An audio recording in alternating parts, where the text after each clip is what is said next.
ஐயா வணக்கம். வணக்கம் வணக்கம். மைக் செட் பண்ணிட்டியா? செட் பண்ணிட்டேன். இப்போ ஐயா யாருன்னு பார்த்தா நம்ம புரட்சித் தலைவர் தெய்வத்தோட கூட இருந்து 30 ஆண்டுகளமா இருந்த மாணிக்க ஐயா கிட்ட தான் இப்போ பற்றி பேச போகிறோம்.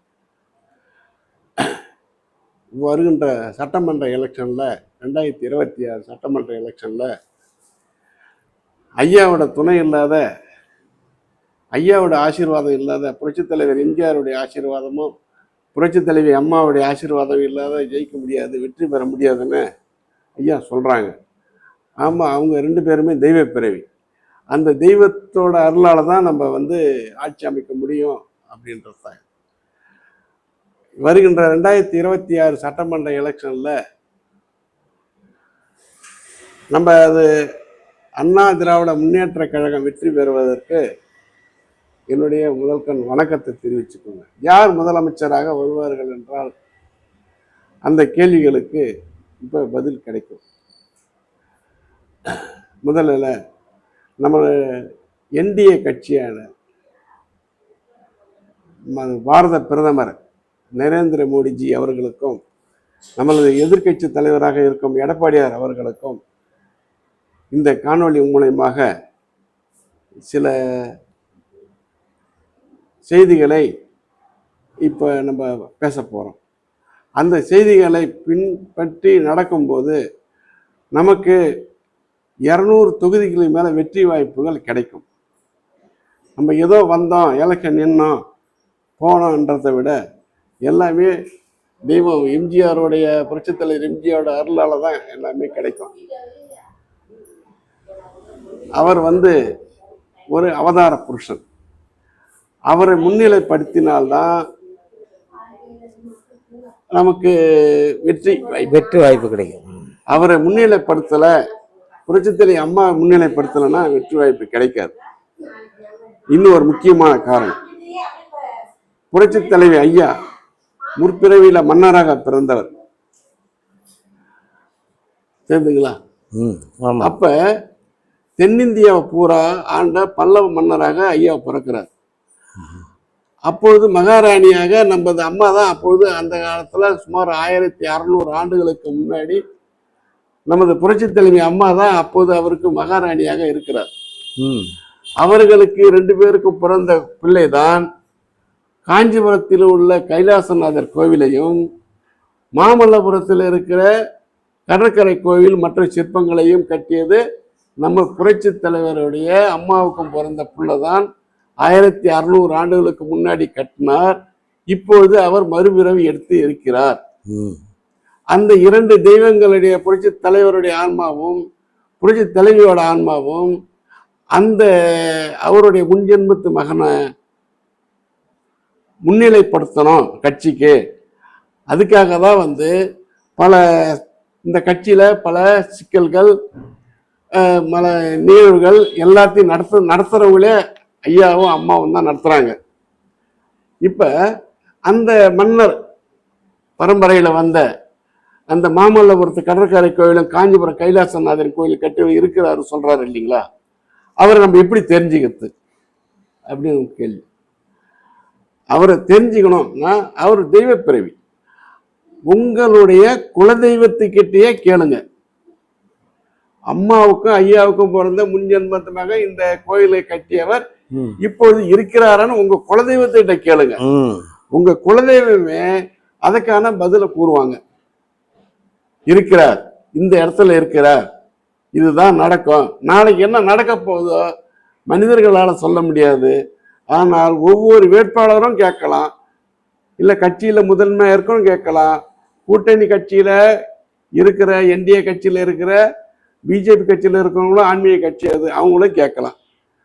உங்கள் தெய்வமே அதுக்கான பதில கூறுவார்கள். இன்னாருடைய முன்ஜென்மத்துமாக இந்த கோயிலை கட்டி இப்பொழுது இருக்கிறாரா, மறுஜென்மம் எடுத்து இருக்கிறாரான்னு கேளுங்க. உங்களுக்கு ஈஸியா, அதாவது சுலபமா வெற்றி பெறத்துக்கு, 200 தொகுதி மேல வெற்றி பெறத்துக்கு தலைவருடைய ஆசீர்வாதமும் அம்மாவோடைய ஆசீர்வாதமும் கிடைக்கும். அங்க நீங்க கேட்காத எந்த ஒரு நிகழ்வும் நடக்காது. அம்மா இறந்த பிறகு எப்படி தொடர்ந்து தோல்வியிலேயே சந்திச்சுட்டு வந்தோமோ அதே தான் நடக்கும். ஏன்னா அவங்களுடைய இது விதியில இருக்கிறதால நீங்க எந்த மகானவனா கேளுங்க, சித்தர்கள்ட்ட கேளுங்க, உங்க குலதெய்வத்திட்ட கேளுங்க, கேட்டு கூட அதுக்கு மேல என்னுடைய நம்பரை சொல்றேன், நோட் பண்ணிக்கங்க. தலைவரோட பேசணும், அம்மாவோட பேசணும் அப்படின்னு நினைக்கிறீங்களா, தாராளமாக 2 பேருக்கிட்டையும் பேசலாம். லைவாவே பேசலாம். உங்களுடைய குலதெய்வமே அவர்களை இருவரையும் அழைத்து வருவார்கள். அது எப்படி பேசணும்னு சொல்லுங்க. அதுதான் இப்ப உங்க குலதெய்வம் கருப்புசாமியா இருப்பாரு, முனீஸ்வரனா இருப்பாரு, நாகாத்தம்மா, கருமாரி அம்மா, ஏதோ ஒரு குலதெய்வமா இருக்கும் உங்களுடைய. அந்த குலதெய்வத்துக்கிட்ட நான் தலைவரோடைய அம்மாவோடையும் நான் பேசணும் அப்படின்னு இங்க ஒரு கோரிக்கை வச்சீங்கன்னா அந்த குலதெய்வமே இந்த 2 தெய்வங்களையும் அழைத்து வருவார்கள். நீங்க 2 பேர்கிட்டையும் பேசலாம். என்ன செய்யணும், வெற்றி பெறத்துக்கு வாய்ப்புகளை அவரே கூறுவார்கள். சரிங்களா? இத முதல்ல நம்ம செய்யாத, நம்ம வேற எதோ செஞ்சாலும், பிரச்சாரம் பண்ணாலும், பல கோடிகளை செலவு செய்தாலும் வீண் செலவு தான். நான் பல முறை பேசிட்டேன். 1 முறை 2 முறை இல்லை, தலைவரோடையும் அம்மாவோடையும் நான் பல முறை பேசிட்டேன். இவங்க யாருமே நம்பிக்கை இல்லாத ஆளுங்கப்பா, இவங்க யாரும் நம்ப மாட்டாங்க, இவங்களுக்கு தோல்விகளைன்னு கொடுத்தாதான் நம்மள பின்னாடி நம்பி வருவாங்க அப்படின்னு சொல்றாங்க. ஏன்னா அந்த தெய்வங்கள் 2 பேரும் வச்சுதான் இன்னைக்கு நம்ம கட்சியில முதன்மைப்படுத்தி தான் ஓட்டு வாங்க முடியும் மக்கள்கிட்ட. ஆமா, இவங்க 2 பேரை தவிர்த்துட்டு நம்மளே போய் மக்கள்கிட்ட போயிட்டு ஐயா ரெட்டாலை ஓட்டு போடுங்கன்னா மக்கள் ஓட்டு போட மாட்டார்கள். சின்னம் ஜெயிக்கணும், என்டிஏ கூட்டணி ஜெயிக்கணும்னா முதலில் உங்களுடைய குலதெய்வத்தை வணங்குங்க, அந்த குலதெய்வத்துக்கிட்ட கோரிக்கை வைங்க, அந்த குலதெய்வத்திலே கேளுங்க. தலைவருடைய முன்ஜென்மத்து மகன் அந்த கோயிலை கட்டி வர அவர் எங்கே இருப்பாருன்னு அவங்களே சொல்லுவாங்க. மேற்படி அம்மா கிட்டையும் நீங்க பேசலாம், தலைவரோடையும் பேசலாம், வெற்றி பெறலாம். இதுதான் இந்த அனைத்து அண்ணா திராவிட முன்னேற்ற கழக தொண்டர்களுக்கும் தலைவர்களுக்கும் கேட்டுக்கொள்வது இந்த கான்செப்ட் தான். ஆமா, நீங்க சொல்றது ஏதாவது சொல்லுங்க. கூட்டணிக்கு தலைவர்களுக்கு, அதிமுக நிர்வாகிகளுக்கு, இப்ப எலெக்ஷன் நிக்கிறவங்களுக்கு உங்களுடைய கருத்துக்களை சொல்லுங்க. ஆமா, அனைத்து இந்திய அண்ணா திராவிட முன்னேற்ற கழகம் தலநாயகர் புரட்சி தலைவர் எம்ஜிஆர் அவர்கள் தோற்றுவித்த பொழுதே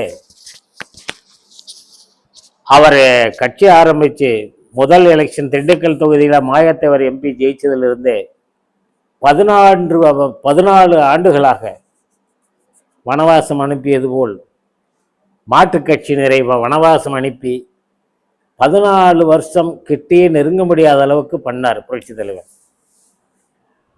அவருடைய இழப்பு செயற்கையானதோ இல்லை இயற்கையானதோ அதை நாம் இப்போது பேசி பலனில்லை.